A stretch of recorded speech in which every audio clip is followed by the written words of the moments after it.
MBK news కు స్వాగతం. వార్తలు చదువుతున్నది మోహన్ లాల్. పదవులు మీకే, పైసలు మీకేనా అంటూ సీఎం రేవంత్ రెడ్డిని మునుగోడు ఎమ్మెల్యే కోమటిరెడ్డి రాజగోపాల్ రెడ్డి ప్రశ్నించారు. సీఎం కాంగ్రెస్ పార్టీని నేను విమర్శించడం లేదు. నా నియోజకవర్గానికి రావాల్సిన నిధులు అడుగుతున్నా అన్నారు.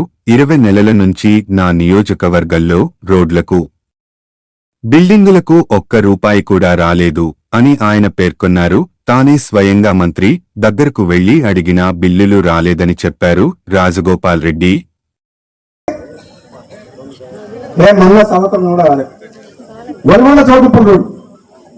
పని చేయమంటే బిల్లు ఇప్పి అంటుంది. బిల్లు ఏమో నా చేతులు లేదు. అది ఎవరిస్తుంది? ముఖ్యమంత్రి ఇవ్వాలి. ఈ ముఖ్యమంత్రి ఉద్దేశించి అదే అన్నా, ముఖ్యమంత్రిని విమర్శిస్తలేను, పార్టీని విమర్శిస్తలేను. ప్రజలు నన్ను అడుగుతున్నారు, ప్రజలు రోడ్డు చేపేయమంటుండ్రు, ఇంకేదైనా పని చేయమంటుండ్రు.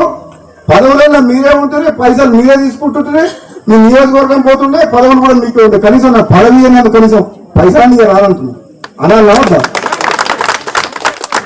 పదవులు మీకైనా తీసుకోండి, పదవులు మీరు అనుభవించినా పర్వాలేదు, మాత్రం నాకు అన్యాయం చేసినా పర్వాలేదు. కానీ మా మునుగోడు నియోజకవర్గానికి నాకు ఎన్నుకున్న ప్రజలకు అన్యాయం చేయకుండా మీ మునుగోడు సహకరించమని చెప్పింది.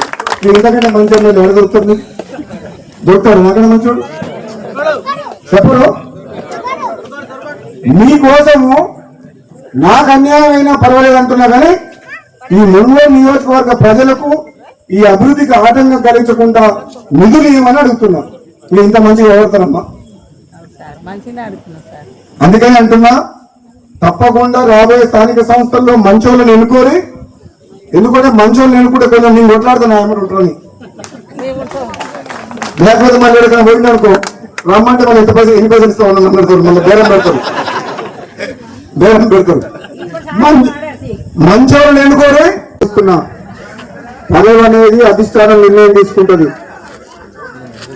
ఆ పదవి అనేది నాకు ఒక బాధ్యత తప్పితే అది వస్తే ప్రజలకు లాభం. అది వచ్చేటప్పుడు వస్తుంది. ఎన్ని రోజులు ఆపలేదు, మన ఆపగలుగుతారా? ఆపితే మనం ఊకుంటామా? ఈ ఊకునే మంచినేనా? నేను ఎప్పుడైనా సరే మీ గురించి ఆలోచిస్తున్నా. తప్పకుండా రామిరెడ్డి గారు మీ కాలువ ద్వారా